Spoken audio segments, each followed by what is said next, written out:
Ilang araw na ang nakakaraan nung nakakuha ko ng maraming candles na itinapon dito sa dumpster. Samahan niyo ako para magmukhang bago itong mga kandila na nakita natin sa basurahan. Hello guys! So today, bala ko nang gawin itong mga candles na nakuha natin sa dumpster. At kaya ito tinapon kasi may mga basag. As in lahat siya, basag-basag na. So eto mga ano siya, may mga scented siya. Ito ay galing sa Ultra Beauty. Iba-iba yung flavor nito, iba-iba yung amoy. So, bumili ko ng ganito sa Dollar Tree. Ito ay $1.50 lang. So, mas malaki siya kaysa dito. Tapos, meron din tayong ganito, thermal shipping label. Ito, hindi na kailangan nito ng ink. Hindi niya na kailangan ng ink, makakapag-print siya.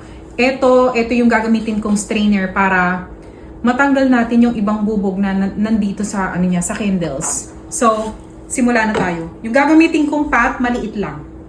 Ilalagay ko ito sa microwave para mas madali nating makuha yung mga candles. Pagkatapos ng 1 minute and 30 seconds, ganito na yung itsura. Natunaw na yung iba. At kapag ganito, madali na siyang tanggalin. Ilalagay ko lang ito sa maliit na pot, tapos iinitin natin yung pot hanggang sa lahat ng candles ay matunaw. At syempre, isi-save din natin ito kasi ito ay gagamitin natin para mamaya. Medyo malaki yung container ko, kaya ang gagamitin ko is 2.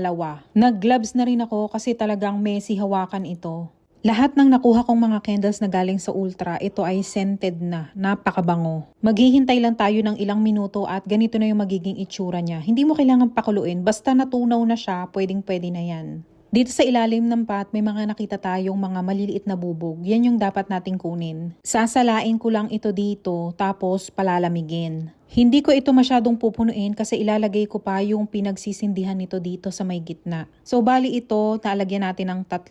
Medyo mahaba-haba pa yung natira, kaya lalahatin ko na ito. 2 scented ng pistachios yung nakita natin dito at ito yung pangalawang gagawin ko. Gumawa tayo dito ng 3 at dito ipiprint na natin dito sa ating thermal shipping label na printer. Ito rin yung ginagamit ko sa pantry. Sa website ng Ultra, ang isang piraso nito ay $22.50 tapos nakasale siyang $10. Pero sa basurahan, nakuha ko to ng free. 13 na ganito, as in, grabe, napakadami. Konting effort lang, talaga namang hindi mo nabibilhin. At pagkatapos nga natin itong patuyuin, ito na yung itsura. O, edi mukha ng brand new, diba? Parang binili na natin ito. Napakaganda. At napakabango. O, diba? Galing sa basurahan, hindi na mukhang galing sa basura. Oh. Yay! Magandang umaga, Pilipinas!